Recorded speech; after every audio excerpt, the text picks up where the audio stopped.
Bismillahirrahmanirrahim. Assalamualaikum warahmatullahi wabarakatuh. Alhamdulillah, kali ini kami dari kelompok 1 diberikan kesempatan untuk membersamai teman-teman membahas mengenai counseling and helping. Nah, saya sendiri akan membahas mengenai apa sih yang dimaksud dengan counseling. Konseling merupakan salah satu upaya untuk membantu mengatasi konflik, hambatan, dan kesulitan dalam memenuhi kebutuhan kita, sekaligus sebagai upaya peningkatan kesehatan mental. Biasanya kita mengenal istilah konseling dengan penyuluhan, yang secara awam atau secara umum dimaknai sebagai pemberian penerangan, informasi, atau nasihat kepada pihak lain. Namun, dalam hal ini, konseling tidak dimaksudkan sebagaimana pengertian penyuluhan, akan tetapi dalam pengertian yang lebih spesifik. Kata konseling sendiri berasal dari kata counsel yang diambil dari bahasa Latin yaitu consilium, yang artinya bersama atau bicara bersama. Pengertian berbicara bersama-sama dalam hal ini merupakan pembicaraan antara konselor dengan seorang atau beberapa orang klien. Nah, Barut dan Robinson mengartikan konsilium dalam bukunya An Introduction to the Counseling Profession sebagai orang-orang yang berkumpul untuk memperoleh pemahaman tentang permasalahan yang menimpa mereka sehingga terlihat jelas. Sedangkan Carl Rogers, seorang psikolog humanistik, berpandangan bahwa konseling merupakan hubungan terapi dengan klien yang bertujuan untuk melakukan perubahan diri pada pihak klien. Selain itu, ahli lain yaitu Pietrovesa dalam bukunya The Authentic Counselor, sekalipun tidak jauh berbeda dengan rumusan yang sebelumnya, ia pun berpendapat mengenai makna atau pengertian dari konseling itu sendiri. Menurutnya, konseling merupakan proses yang melibatkan seorang profesional berusaha membantu orang lain dalam mencapai pemahaman dirinya atau self-understanding untuk membuat keputusan dari pemecahan masalah. Dua orang ahli lain yaitu Stifler dan Grant menyusun sebuah pengertian yang cukup panjang, cukup rinci dan cukup jelas mengenai makna atau arti dari konseling. Namun di sini saya akan mengambil 4 inti pokok yang ditekankan dalam pengertian tersebut, yakni yang pertama, konseling sebagai proses. Yang dimaksud di sini, konseling tidak dapat dilakukan sesaat, namun membutuhkan selang waktu untuk menyelesaikan masalah yang dialami klien. Yang kedua, konseling sebagai hubungan spesifik. Adanya hubungan antara konselor dengan klien yang merupakan salah satu unsur penting dalam konseling. Yang ketiga, konseling adalah membantu klien. Dan yang keempat, sekaligus poin terakhir, yakni konseling untuk mencapai tujuan hidup. Untuk yang selanjutnya, kita akan membahas mengenai gaya konseling. Membicarakan konseling, banyak pendekatan yang dapat dilakukan seorang konselor kepada kliennya.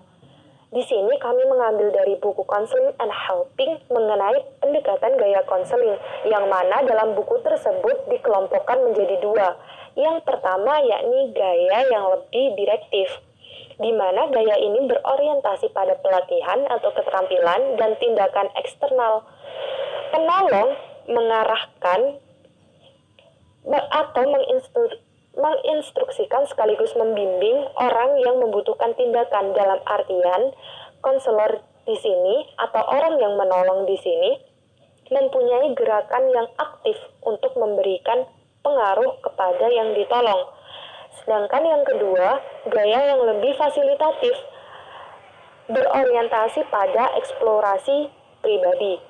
Nah, di sini penolong kurang memberi instruksi dan hanya berusaha mendorong atau mendukung orang yang membutuhkan tersebut untuk berusaha melepaskan emosi hingga mampu mencapai realisasi mereka sendiri tentang tindakan yang sesuai. Baik, itu dari saya dan akan dilanjutkan oleh rekan saya. Baik, selanjutnya saya akan menjelaskan mengenai pengertian helping dan hubungan menolong.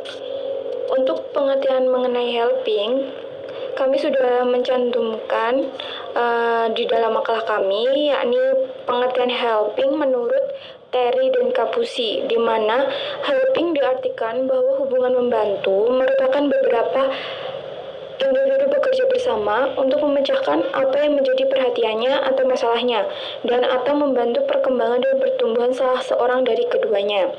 Sedangkan yang saya tangkap setelah sedikit membaca buku referensi, yakni buku Counseling and Helping dari Richard Velema dan Sarajani Aris, helping mempunyai arti sebagai sebuah perhatian dengan memungkinkan individu untuk berubah dalam cara kecil atau besar dan mengambil alih lebih banyak kendali atas dirinya.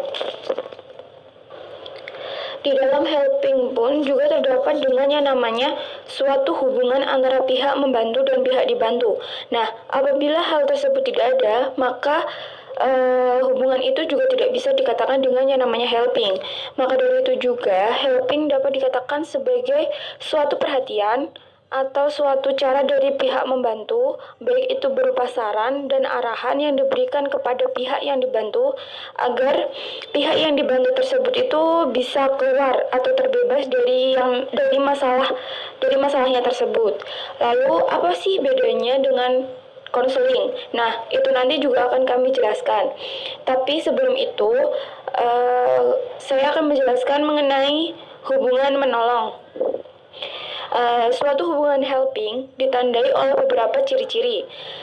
Menurut pandangan Bruce Setzer dan Sally Stone mengenai ciri-ciri hubungan helping adalah sebagai berikut. Yang pertama itu, hubungan helping adalah penuh makna bermanfaat. Hal ini dapat diartikan bahwa dalam helping diharapkan mampu membawa manfaat bagi kedua pihak tersebut, yakni pihak membantu dan pihak dibantu. Ini bisa dilalui dengan cara selalu melakukan yang namanya komunikasi dan interaksi. Lalu yang kedua, afeksi sangat mencolok dalam hubungan helping. Di sini, afeksi diartikan sebagai rasa akan kasih sayang. Nah, apabila afeksi ini dihubungkan pada hubungan helping, maka itu bisa dikatakan sebagai pemberian rasa kasih sayang secara jelas, sehingga itu bisa memberikan efek yang positif dan diharapkan juga mampu mengurangi kecemasan dan ketakutan pada klien tersebut atau pada pihak yang dibantu. Nah, selanjutnya yang ketiga, keutuhan pribadi tampil atau terjadi dalam hubungan helping. Ini menurut saya, hal ini bisa disangkutkan dalam unsur tanggung jawab, di mana dalam hubungan helping ini antara kedua belah pihak saling bekerja sama dan memiliki sebuah rasa tanggung jawab dalam menjalin sebuah komitmen hubungan helping. Selanjutnya yang keempat, terbentuk melalui kesepakatan bersama. Untuk ciri yang satu ini, dalam hubungan helping terdapat suatu kesepakatan. Misalkan mengenai privasi, di mana terdapat suatu kesepakatan dalam menjaga sebuah rahasia. Sehingga apabila privasi tersebut sudah terlaksana, diharapkan timbul sebuah keterbukaan atau kemauan untuk membuka mengenai dirinya, untuk membuka sehingga mampu pihak yang bantu itu bisa lebih nyaman ke kita dan mampu menceritakan semua masalah-masalahnya gitu.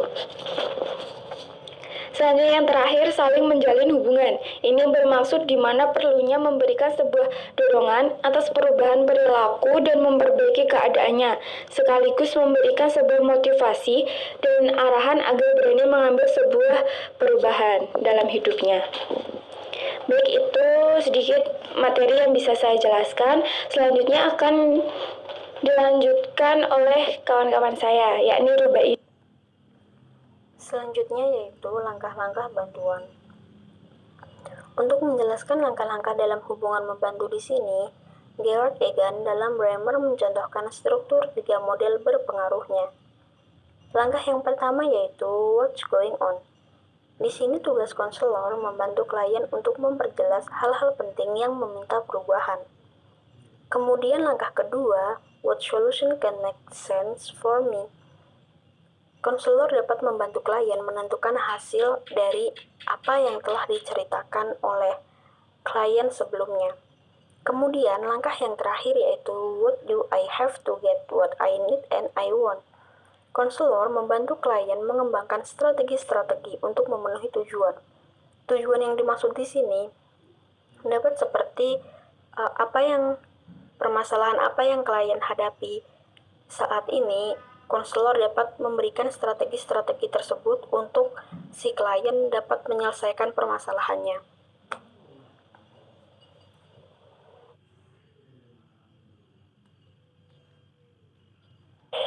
Kemudian, apa saja sih bantuan yang termasuk konseling? Dalam konseling ada beberapa jenis bantuan atau pertolongan yang bisa dilakukan. Bentuknya bergantung pada jenis konseling apa yang ditawarkan kepada seseorang atau beberapa orang klien tersebut. Menurut Richard Feynman dan Sarah-Jane Alice dalam bukunya Counseling and Helping membaginya menjadi beberapa. Yang pertama yaitu beberapa pendekatan berpendapat satu-satunya bentuk bantuan yang diperhitungkan adalah pendekatan non-direktif.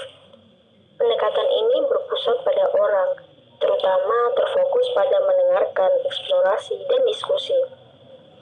Kemudian pendekatan yang kedua yaitu mencakup penyediaan informasi, penyediaan umpan balik, pengembangan keterampilan, serta pengajaran dan pembinaan.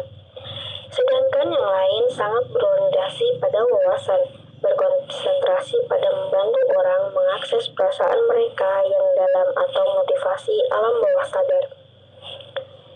Kemudian pendekatan lainnya yaitu dengan memasukkan advokasi, perubahan sistem dan bahkan tindakan langsung, yaitu melakukan sesuatu dengan dan untuk orang lain. Beberapa pendekatan akan mencakup sejumlah dari bentuk bantuan tersebut dan mengistilahkan semuanya itu sebagai konseling. Kemudian, apa sih konseling sebagai bantuan itu? Tidak ada seorang manusia di sini yang tidak membutuhkan bantuan dari orang lain. Pasti semua manusia itu saling membutuhkan. Selain karena keterbatasannya, ada beberapa alasan seseorang sangat membutuhkan bantuan dari orang lain. Nah, di sini Lewis menggolongkan alasan-alasan tersebut ke dalam 3 alasan pokok. Yang pertama yaitu seseorang mengalami semacam ketidakpuasan pribadi dan tidak mampu mengatasi atau mengurangi ketidakpuasan tersebut.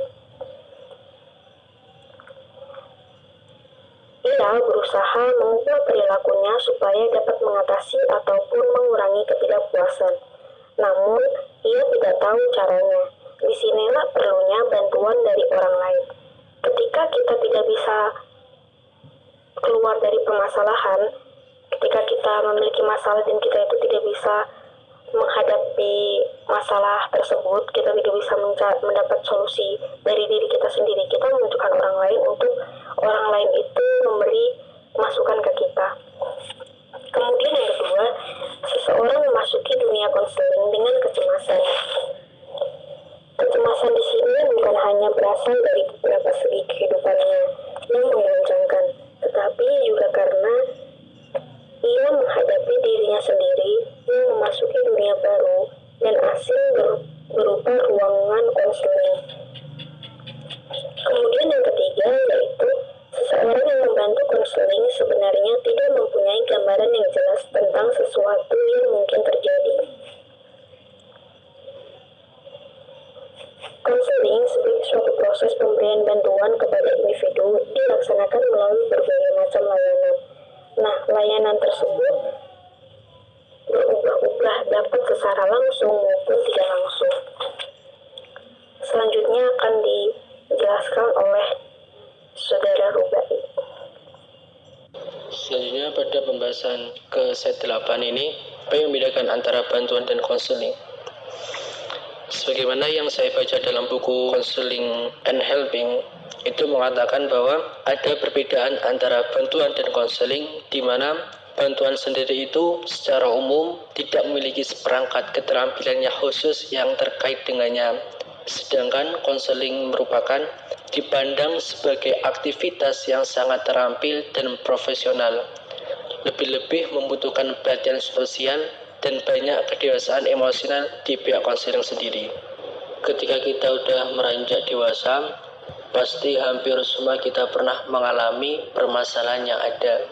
Salah satunya mulai kita bercekcok antara dengan pacar, teman, ataupun orang tua, yang itu membuat diri kita menjadi merasa stres atau merasa bingung. Namun sejatinya kita itu dapat bisa menyelesaikan masalah itu sendiri. Namun kenyataannya itu banyak dari kita memintai bantuan untuk menangani masalah yang telah kita hadapi dengan pengalaman yang dia lakukan.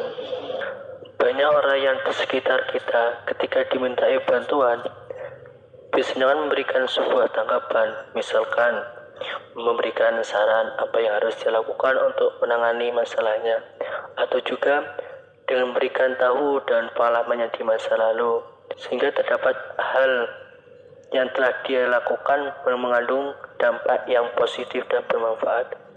Namun, interaksi yang demikian ini tidak bisa dikatakan sebagai seorang konseling.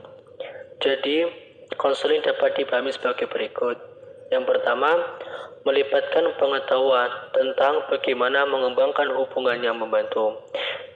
Dalam kaitannya, ketika seorang konseling terhadap klien, dia memberikan sebuah pengetahuan apa yang telah dia harus lakukan ketika ada permasalahan yang dihadapi. Selanjutnya yang nomor 2, melibatkan penggunaan kompetensi keterampilan tertentu, di mana keterampilan ini merupakan bagian penting dalam konseling.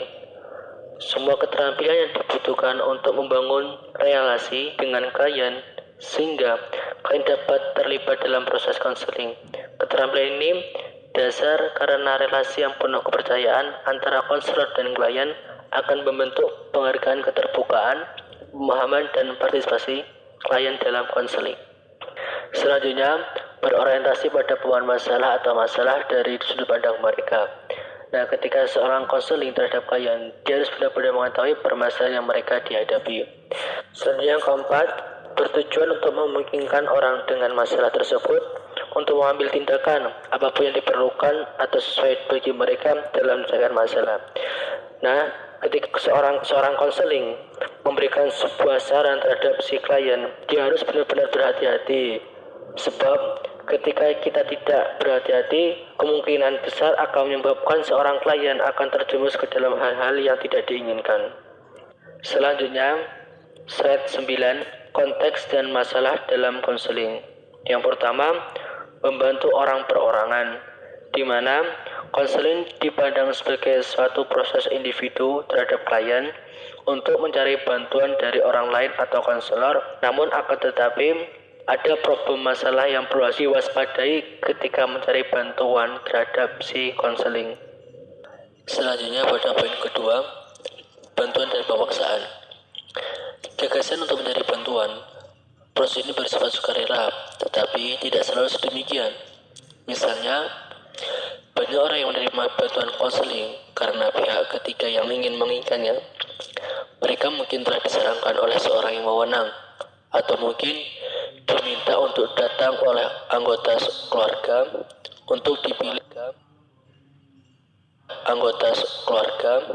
untuk dipilih menerima konseling, karena mereka tahu merupakan jalan untuk mendapatkan sesuatu yang diinginkannya. Salah satu contoh, seorang masalah narkoba, di mana seorang narkoba membutuhkan konseling untuk mendapatkan sebuah metadon atau obat bius, atau secara terapi mereka ingin supaya seorang narkoba tersebut ingin sembuh. Selanjutnya pada poin ketiga, bantuan sebagai penghindaran. Terkadang orang mencari bantuan untuk menghindari membuat keputusan atau perubahan. Misalnya salah satu contoh, sepasang suami istri ingin bercerai. Konseling bukan karena mereka ingin mengubah hubungan mereka, tapi karena mereka pergi ke hubungan konseling, di mana konseling mengubah cara untuk menunda keputusan untuk bercerai. Jadi konseling perlu memeriksa motif orang tersebut untuk mencari bantuan. Selanjutnya, bantuan dari banyak sumber. Ketika seorang klien datang kepada konselor, kita harus menanyakan dulu apakah ketika dia sedang terjadi masalah ada yang terlibat dalam proses masalah tersebut. Salah satu contoh, ketika seorang penderita seks seksual, dia mencari bantuan terhadap dokter, psikolog, dan terapi seks, maka salah satu kemungkinan yang akan terjadi adalah bertentangan. Maka dari itu, konselor harus berhati-hati dalam memiliki kasus seperti ini. Karena apa?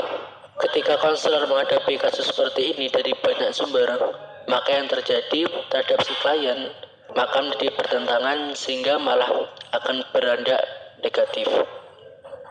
Selanjutnya poin kelima adalah merujuk pada kita perlu memperjelas mengenai di mana seorang dapat dirujuk dan bagaimana merujuk orang.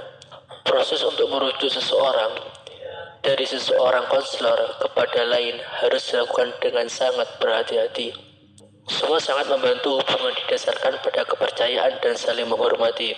Banyak orang yang mengungkapkan informasi atau perasaan kepada seorang konselor yang tidak diinginkan mereka ungkapkan pada orang lain.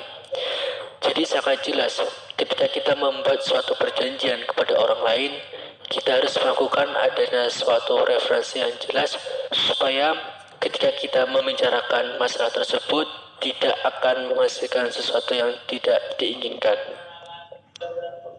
Selanjutnya, membantu dalam berkeluarga dan kelompok.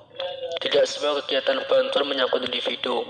Beberapa konselor bekerja sama dengan pasangan atau keluarga, sehingga dapat mengubah cara pasangan atau keluarga itu berinteraksi. Bantuan semacam itu dapat didorong oleh kebutuhan keluarga tertentu, misalnya perkawinan yang berantakan atau gadis remaja yang menderita anoreksia.